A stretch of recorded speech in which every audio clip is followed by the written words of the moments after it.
예, 오늘은 창세기 34장 1절에서 31절 말씀을 보겠는데요. 사단의 공격이라는 주제로 보겠습니다. 오늘 말씀은 조금 많이 힘든 부분이 있습니다. 제가 말씀을 전하는데 힘든 부분이 있어요. 그 이유는 고통의 문제이기 때문입니다.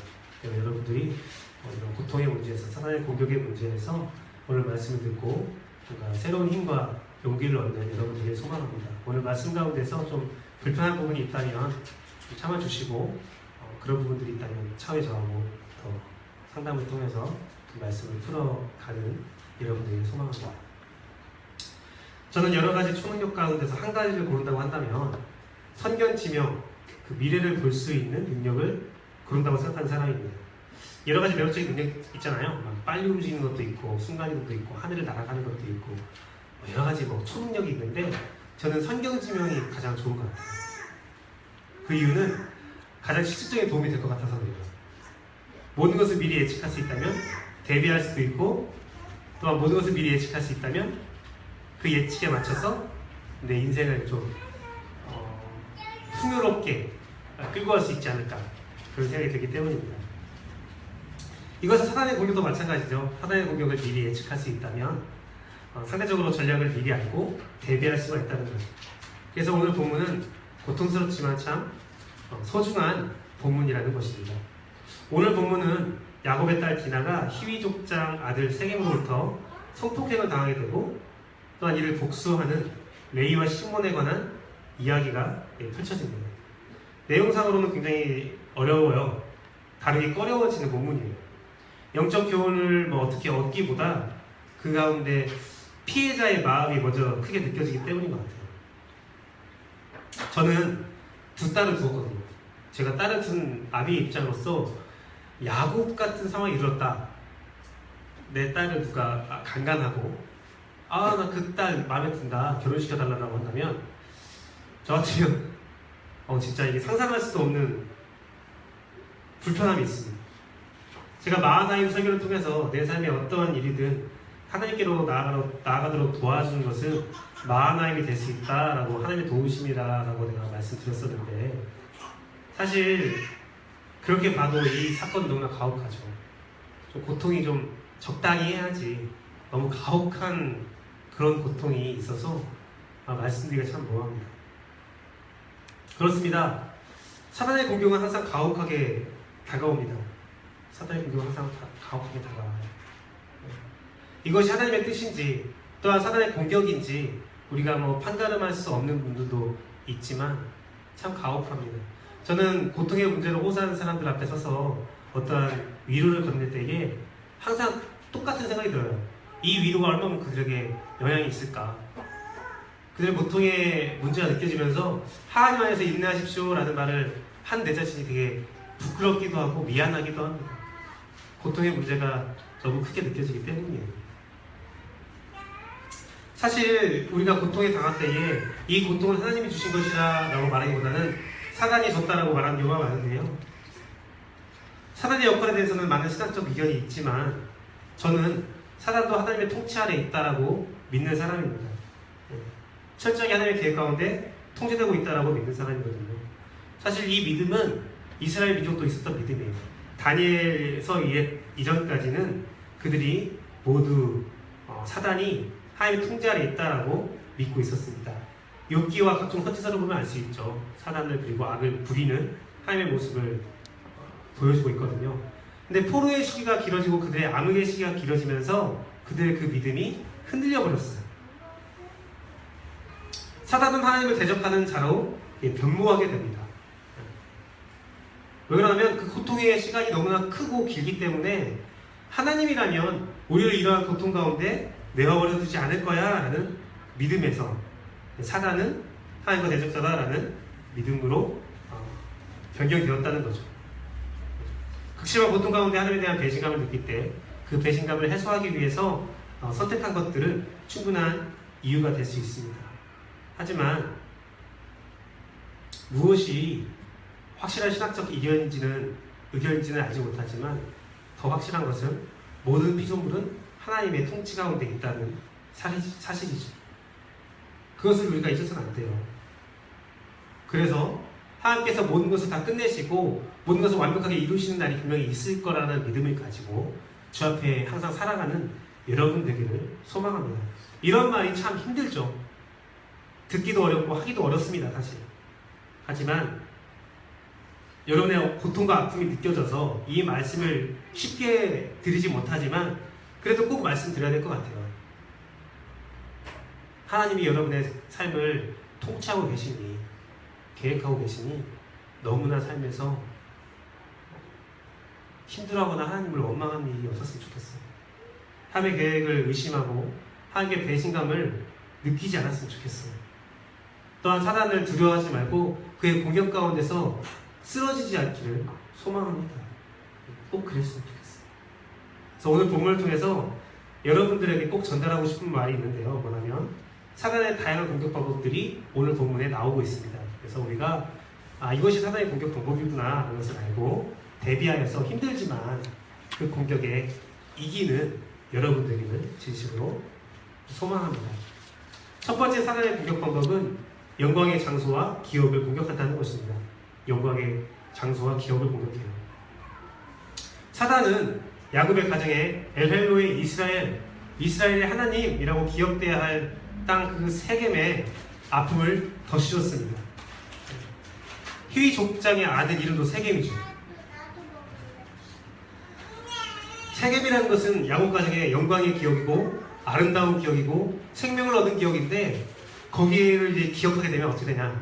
야곱의 가정은 사단에게 공격당했던, 디나가 강간당했던 그러한 땅이다. 또한 우리가 그 많은 자들을 사육하고 노력했던 땅이다. 나가 되어버렸어요. 영광스러운 기업, 영광스러운 장소, 좋은 장소가 되어야 되는 곳이 악한 장소가 되고 아픔이 되는 장소가 되고 안 좋은 경험과 안 좋은 기억을 가지게 되는 장소가 되어버렸어요. 사단은 그래요.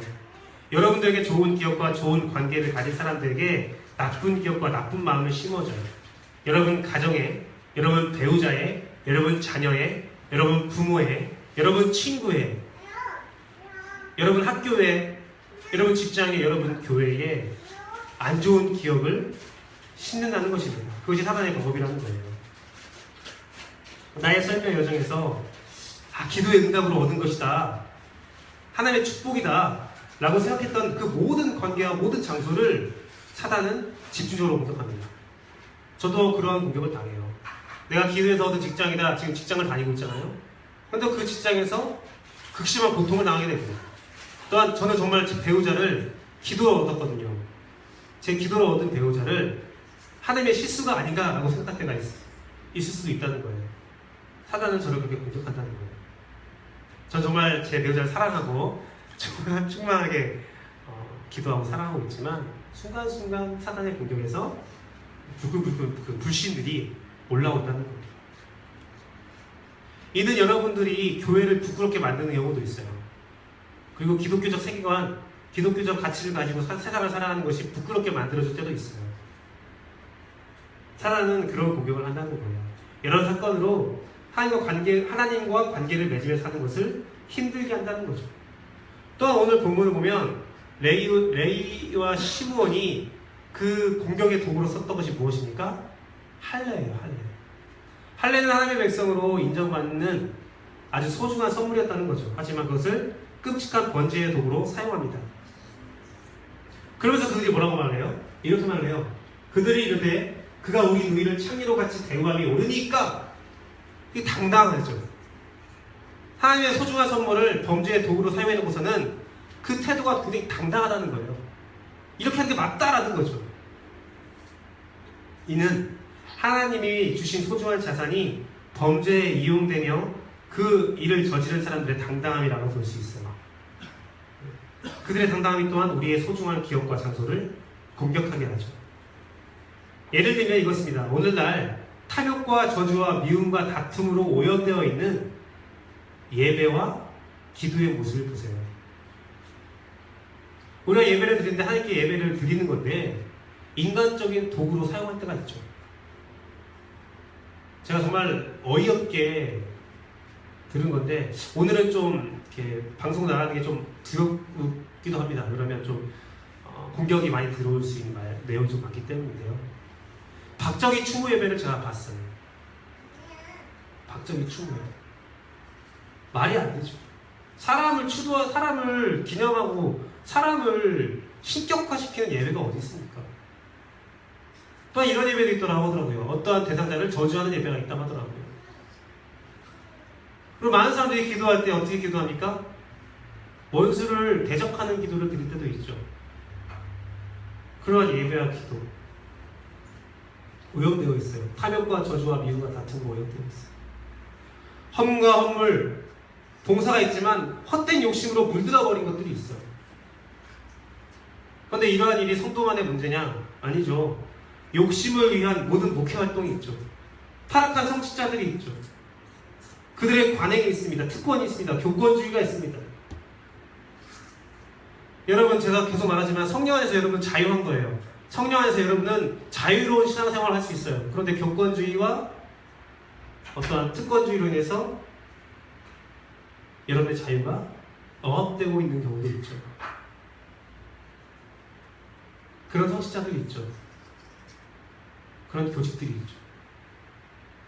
근데 그럼에도 불구하고 그들에게 그것이 죄다, 관행을 끊어라 라고 말했을 때 그들이 어떻게 반응합니까? 무서울 정도로 뻔뻔하죠.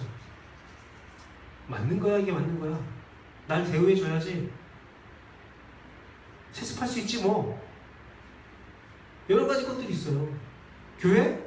교회도 성도수와 교회 크기에 비해서 내가 권리세를 받아야겠어, 자리세를 받아야겠어. 정말 알지도 못하는 상황에서 굉장히 많이 타락되어 있고 관행과 잘못 가운데 교회와 기독교 세계관을 공격하는 여러 가지 사단의 공격이 있다는 것입니다. 디나 사건과 두 아들의 반응은 야곱에게 큰 고통과 두려움을 안겨주었죠. 아비된 야곱을 친히 우리의 아버지 되신 하나님으로 대비시켜본다면 오늘 본문은 이 고통 가운데서 단순히 사람만 아픈 것이 아니라 우리 하나님의 마음도 참나하다, 아프다라는 사실을 알 수 있어요. 사실 디나는 아무 잘못이 없습니다. 본문 보면 디나는 아무 잘못이 없어요. 디나가 뭐 잘못해서 그런 성폭행을 당한 것이 아니에요. 그냥 거리에 나갔다가 그의 아름다움 때문에 비참한 일을 당하게 되죠. 그리고 그들은 디나를 범하는 그들은 디나를 사랑한다고 하면서 우리의 사랑을 받아들여라, 우리와 함께 결혼하자 라고 유혹합니다. 이것은 세상을 구경하다가 세상에 범해지고 물들어버리는 하나님의 자녀를 보는 하나님의 마음과 그 하나님의 마음의 상황과 비춰볼 수 있다는 거예요. 우리가 세상에 물들어버리면, 세상에 공격당하고 있으면 하나님도 마음이 아픈 거예요.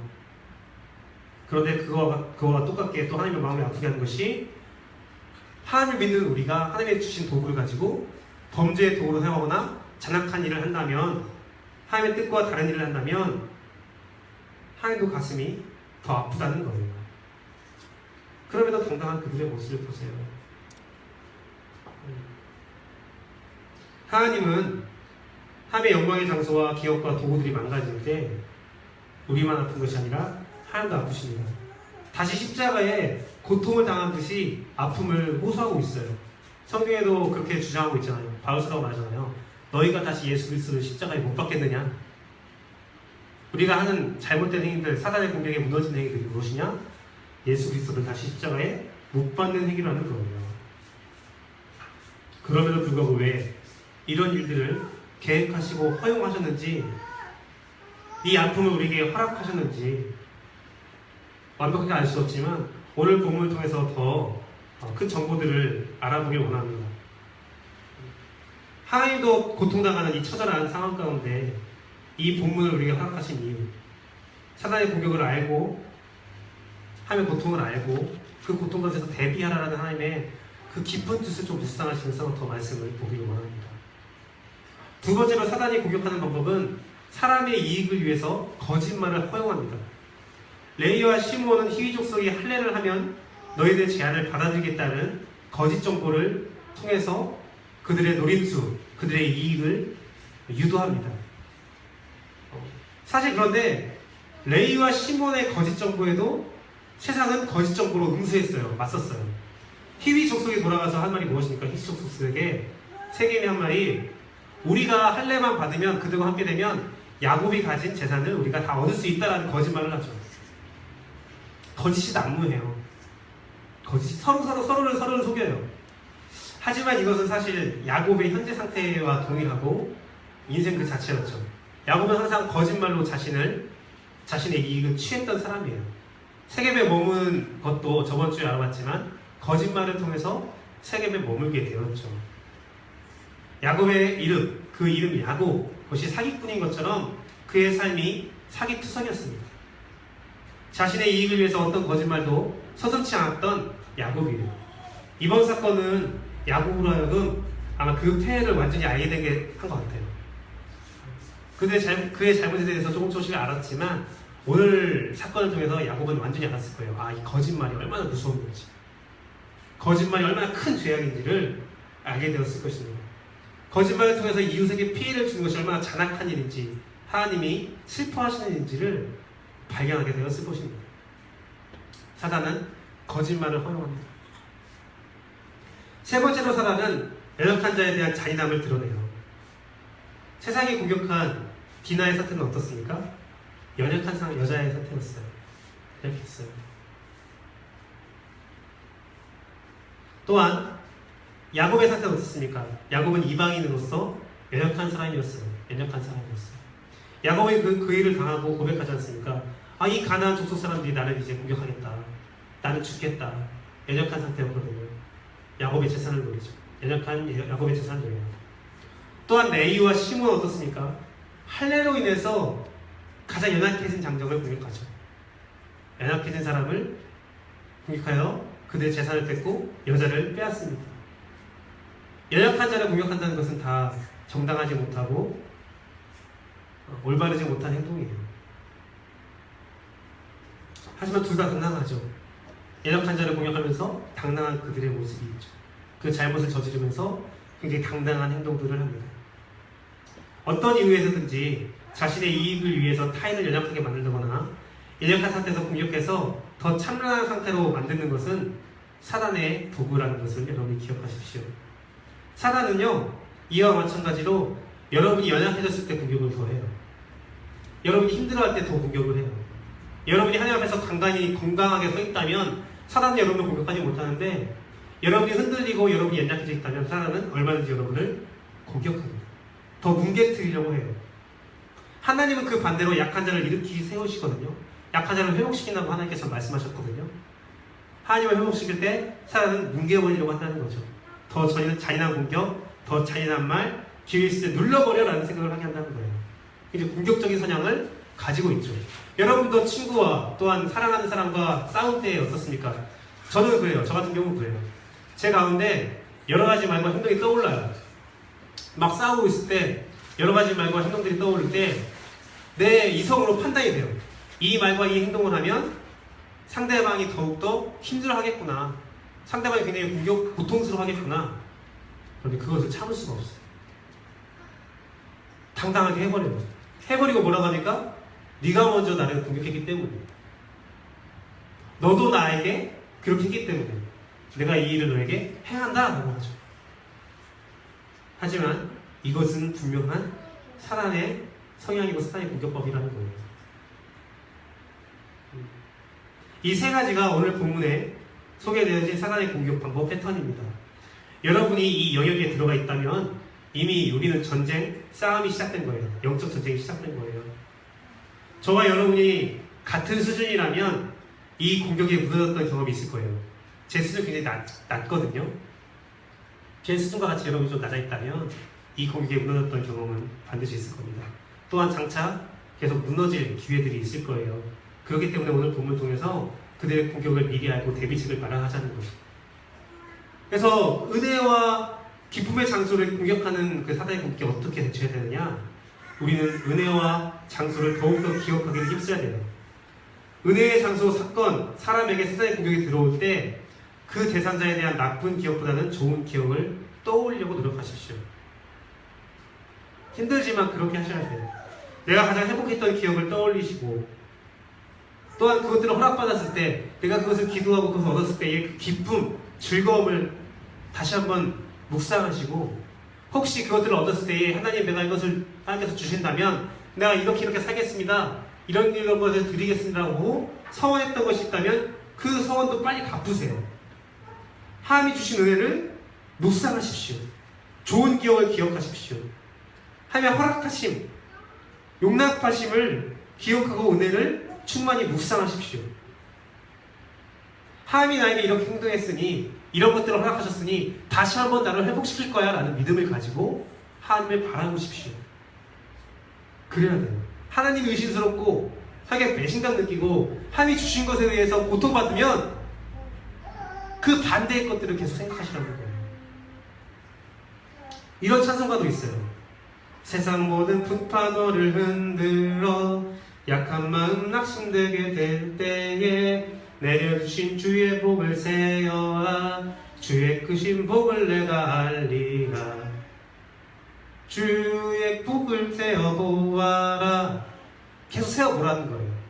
낙심될 때 주의 복을 세어보라는 거예요. 그러면 하나님께서 나를 얼마만큼 사랑하시는지 나를 기억하시는지 나와 함께 하셨는지를 떠올리게 되고 이길 수 있게 된다는 거죠. 그 모든 것도 되지 않아요? 그 모든 것들이 기억나지 않아요? 그러면 마지막 하나 정말 우리에게 가장 마지막 보루가 되는 무기가 있는데 무엇이냐면 나를 위해 희생하신 생명을 바치신 예수 그리스도를 깊이 묵상하십시오. 예수를 깊이 묵상하세요. 우리 교회에 걸려있는 플래카드 있지 않습니까? 예수를 깊이 생각하라. 마지막 순간에는 우리 주 예수 그리스도를 깊이 생각하십시오. 사실 다음 주에 드릴 말씀인데 야곱도 세겜의 땅에 아픔이 몰려왔을 때에 그의 생명을 구했던 베델을 깊이 생각합니다. 그의 마지막 보루가 베델이거든요. 첫사랑, 우리의 첫 생명, 첫사랑 예수 그리스도의 십자가 보임, 그것을 깊이 생각하세요. 두 번째, 거짓말을 허용하는 사단의 공격이 어떻게 계시냐면 거짓말을 주의하셔야 합니다. 거짓말, 진리를 가리는 모든 언행과 글, 그것을 의미해요. 거짓말은 그냥 단순히 내가 어떤 말을 한다, 거짓말을 한다가 아니라 진리를 가리는 모든 언행을 다 의미한다는 거예요. 내 이익을 위해서 진리를 두고 사는 것도 의미해요. 진리를 다르게 사용하는 것도 거짓말이라고 볼 수 있죠. 여러분, 오늘날 정보의 홍수 속에서 여러분 거짓말을 분별할 수 있어야 돼요. 여러분을 공격하는 가장 강한 거짓말이 뭔지 아세요?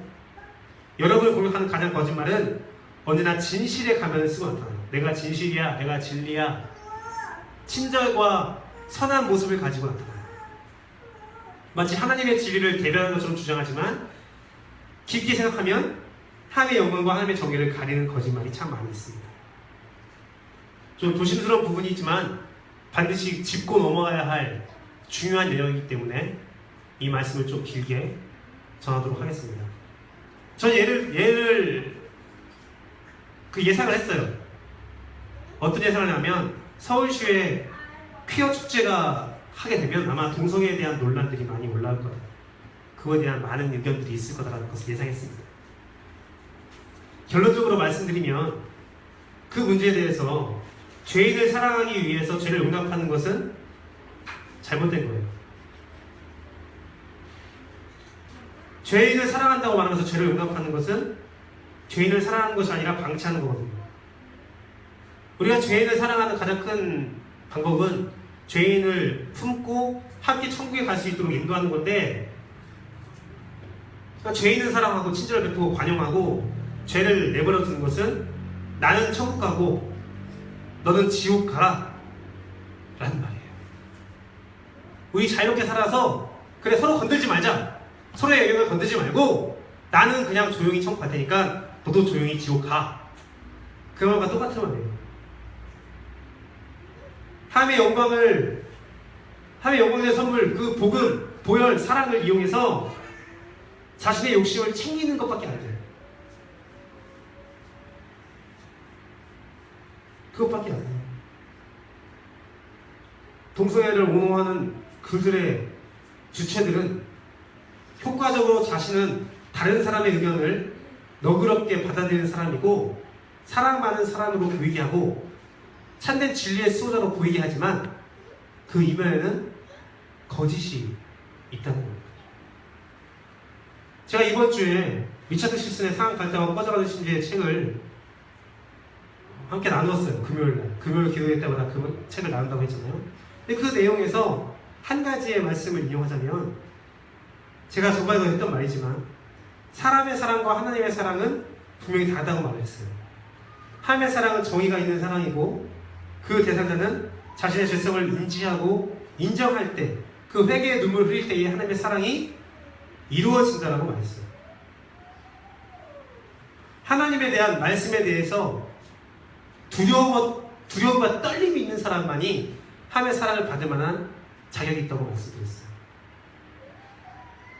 그런데 동성애, 성소수자를 옹호하는 그리스도인들은, 자칭 그리스도인들은 그런 말을 하지 않죠. 이런 말을 해요. 제가 제일 많이 봤던 말이 뭐냐면, 예수 그리스도가 오늘날에 있을 때 성소수자들에게 어떻게 행동하겠냐, 그 약자를 어떻게 행동하겠냐 라는 거예요. 예수 그리스도가 지금 있다면 그들이 어떻게 말하겠냐. 하지만 그들이 말하는 약자, 사마리아인, 과부, 어린아이를 말하는데요, 그들이 말하는 약자와 오늘날 성소수자는 같지 않아요. 예수 그리스도가 사역할 때 약자라고 말했던 사람들은 뭐냐면 그들에게 죄가 없었어요. 사마리아인 것이 죄가 아니잖아요. 과부인 것이 죄가 아니잖아요. 어린아이인 것이 죄가 아니잖아요. 하지만 사회 통념상 그건 죄다라고 이상하게 주장했던 거예요. 하나님은 한 번도 성경을 통해서 사마리아인이 죄인이라고 말한 적이 없어요.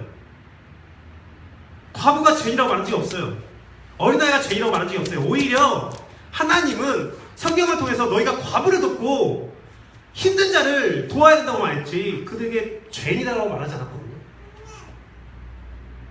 예수 그리스도가 약자라고 말했던, 예수 그리스도가 품었던 약자들은 어떤 약자라면 죄가 없지만 세상에서 죄인이라고 취급받았던 사람이에요.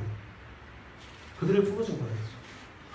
하지만 성경은 명백하게 성소수자라고 주장하는 그 동성애에 대해서 죄악이라고 구약도 신약도 말하고 있습니다.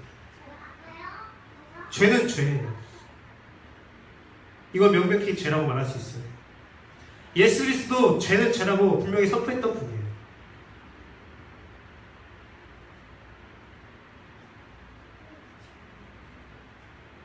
다른 남자와, 남편이 아닌 남자와 잠을 자고 있던 여자가 현장에서 붙잡혔습니다. 그리고 그를 데려와서 돌로 쳐 죽이려고 했어요. 이것도 성소수자를 옹호하는 그리스도인들이 많이 하는 말인데요, 그때 예수 그리스도가 이렇게 말했다고 하죠. 죄가 있는 사람, 죄가 없는 사람만 이 죄인에게 돌을 던져라. 하지만 그것으로 사건이 끝난 게 아니에요. 다 돌아갔을 때에 예수는 분명 그 여인에게 말했어요.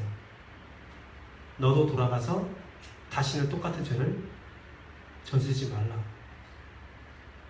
그렇습니다. 동성애자들, 성소수자들을 제가 돌로 쳐 죽이자는 말이 아니에요. 그들을 사랑하고 그들을 품어주고 그들과 함께 해야 돼요. 하지만 그들에게 죄라는 것은 분명히 말해줘야 돼요.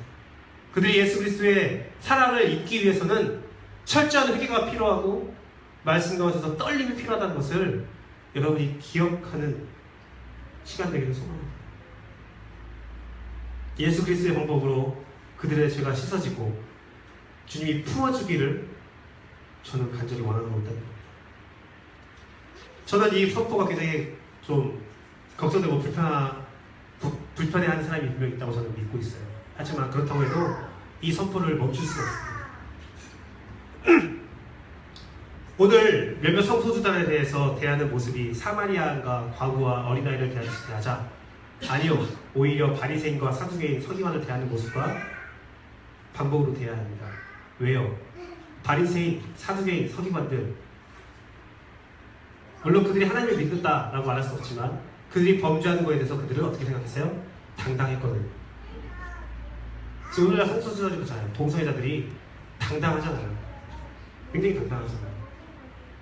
오히려 그건 죄야 라고 말하는 예수 그리스도를 사두개인과 바리새인과 서기관은 핍박하고 십자가에 못 박았죠. 오늘날 그렇잖아요. 참된 기독교와 진리를 못 받고 있잖아요.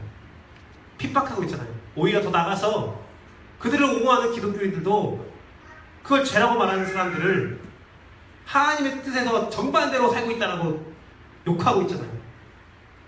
이게 바로 거짓말이라는 거예요. 거짓말. 그렇습니다. 그들이 주장하는 바에 이런 것도 있습니다. 너희는 죄 안 짓냐? 맞아요. 저희 죄 져요. 그래서 우리가 항상 말하지 않습니까? 우리의 모든 죄에 대해서 죄라고 선포하고 있지 않습니까?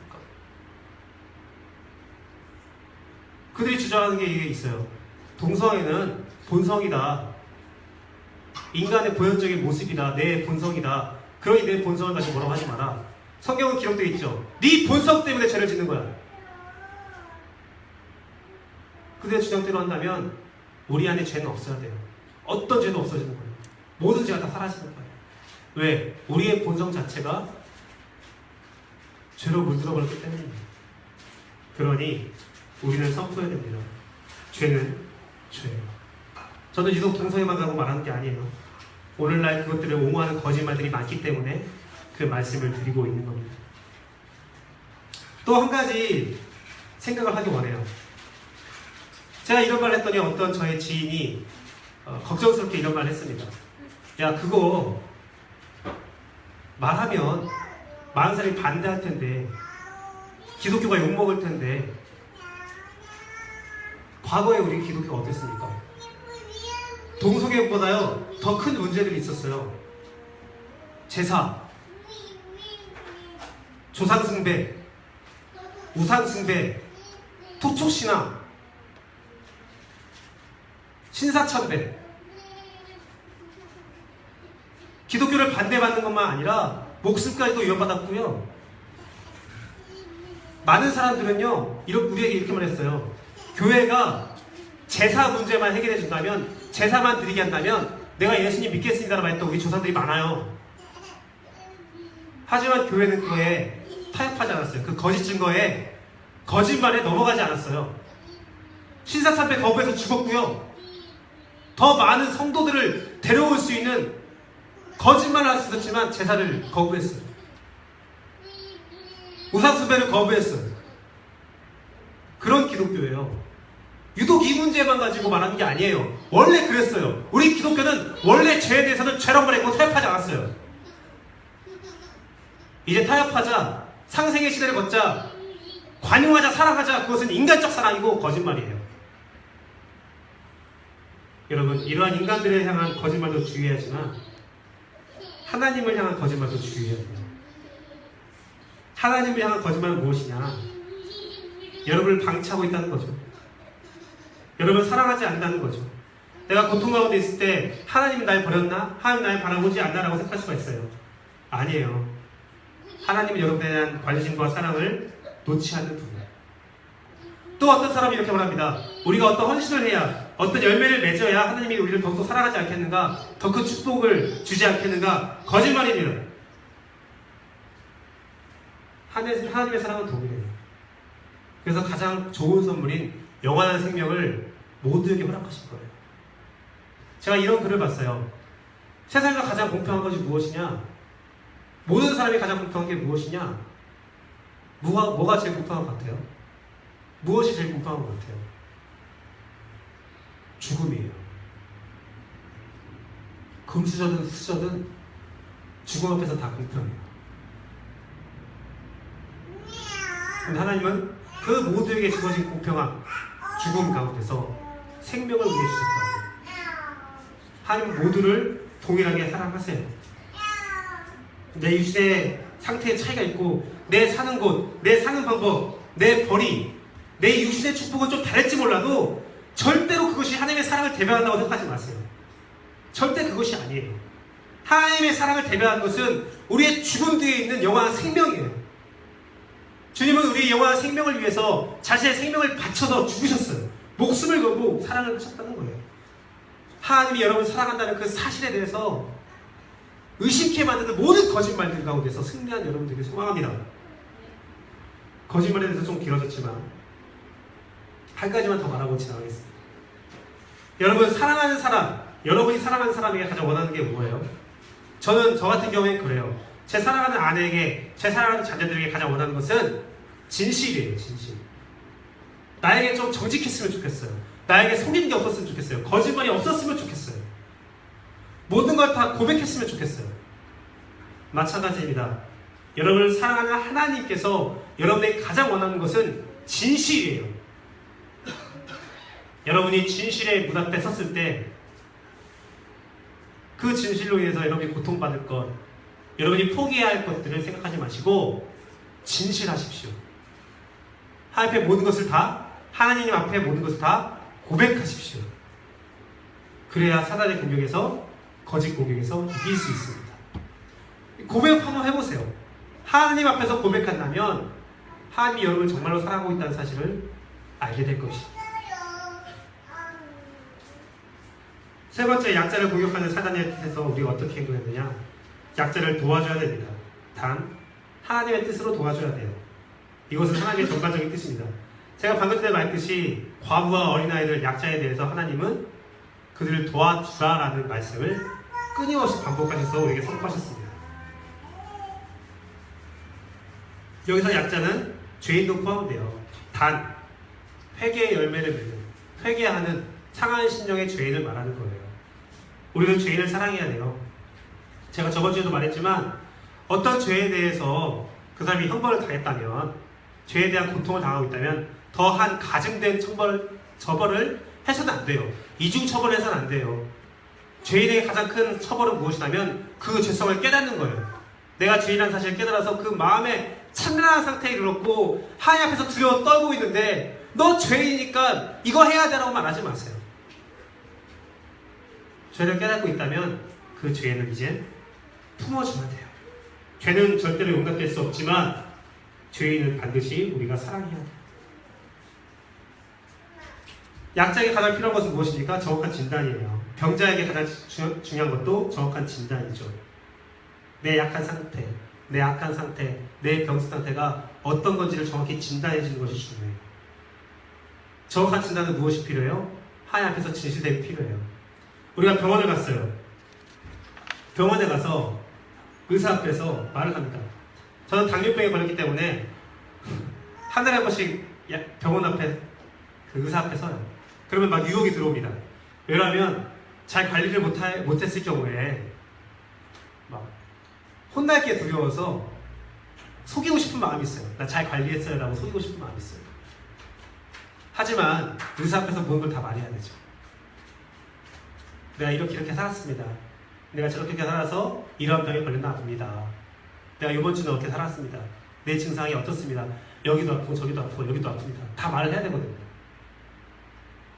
또 어떤 사람이 이런데요. 제 아는 사람한테 들었던 말인데 우리 어르신들이 많이 하는데 약을 많이 먹기 위해서 거짓말한대요. 안 아픈데 아프다고 거짓말한대요. 약 먹는 게 좋다고 생각해서. 그래서 안 되거든요. 내 병에 대해서 진실하게 말할 때 의사는 정확한 처방을 드리고 내 병이 치유될 수 있는 거거든요. 약자를 가장 구하는 방법은 그 약자의 상태를 정확하게 진단해 주는 거예요. 정직하게 진단해 주는 거죠. 말씀을 맺도록 하겠습니다. 사단의 공격과 사단의 공격에서 이기는 방법을 알았다고 해서 이것들을 잘 행할 수 있겠습니까? 잘 못하죠. 저도 잘 못하는데요. 근데 방법이 하나 있어요. 우리가 사단의 공격에서 이길 수 있는 방법이 하나 있어요. 알고도 지는 사단의 공격에서 우리가 이길 수 있는 방법이 딱 한 가지 있다고요. 뭐냐면 하나님께 의지하는 거예요. 성령님의 인도하심으로 행하시는 거예요. 내가 넘어져도 성령님께 의지하여서 기도하고 말씀 묵상으로 다시 한번 회복되는 거예요. 제가 처음에 성경지명에 대한 이야기를 했던 것이 기억나십니까?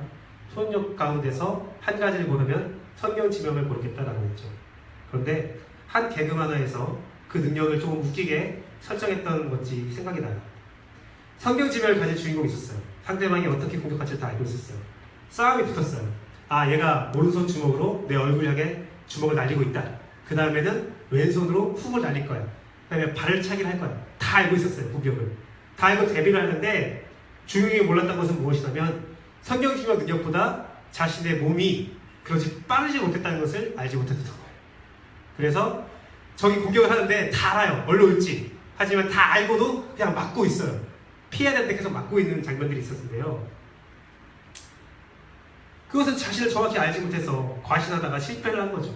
성경 지명이 있다 할지라도 내 몸이 반응하지 못하는데, 저는 이 모습이 우리의 신앙생활에 어떠한 영감을 주고 있다고 생각합니다.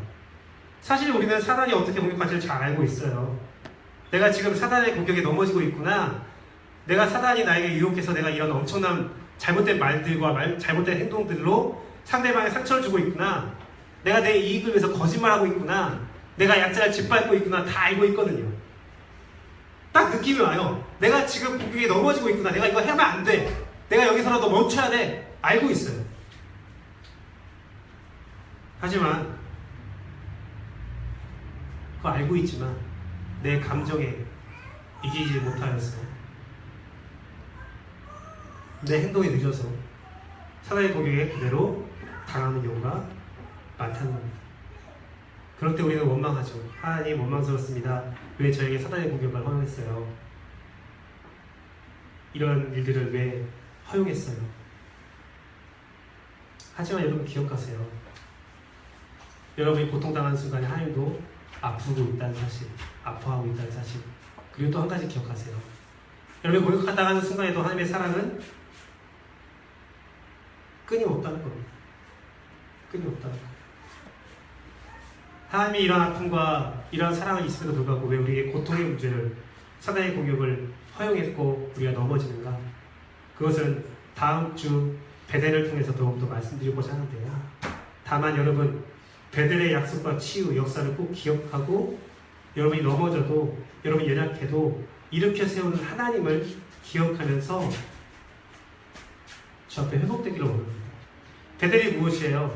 야곱이 가장 연약할 때, 또한 야곱이 가지고자 그렇게 노력했는데 다 잃어버렸을 때, 그 야곱을 향했던 하나님의 사랑과 회복, 야곱의 생명을 지키겠다는 하나님의 약속, 그 사랑이잖아요. 여러분이 인생을 바둥바둥 살아갈 때에 모든 것을 가지려고 했지만 다 잃어버리고 연약해진 순간에, 하나님이 주신 것이라 믿었던 것이 무너져버린 순간에 하나님의 사랑과 언약과 생명의 보존함이 있다면 그것이 바로 여러분의 베델입니다.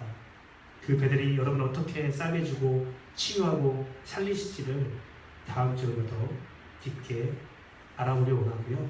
다만 여러분들 그 사실을 기억하고 그 사실 가운데서 회복을 소유하는 여러분들에게 소망합니다.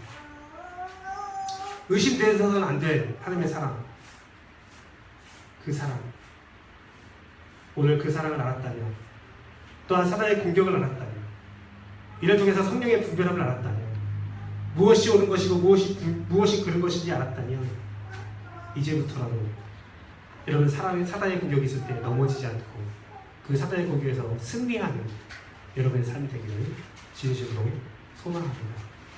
이렇게 날마다 찬양하고 함께 기도하기를 소망합니다.